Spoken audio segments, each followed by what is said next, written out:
به ژورژ کراسه 1866. من موجودی عجیب الخلقه هستم، سرور عزیز. حس می‌کنم به طرز تهوع آوری مبتذل و پیش پا افتادم و گاهی اوقات بی نهایت از بورژوایی که در زیر پوست خود دارم خسته می‌شوم. بین خودمان باشد، اما سنبو برخلاف آنچه میگوید اصلا شناختی از من ندارد.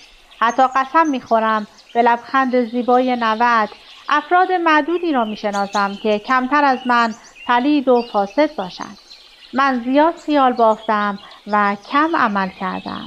آنچه مخاطب سطحی را در مورد من به اشتباه میاندازد فقدان هماهنگی بین احساسات و عقایدم است.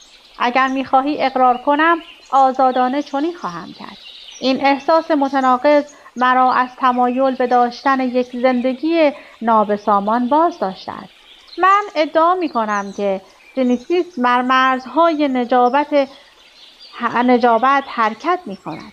در اولین فرصتی که همدیگر را ببینیم در این مورد بیشتر صحبت خواهیم کرد اگر دلت بخواهد.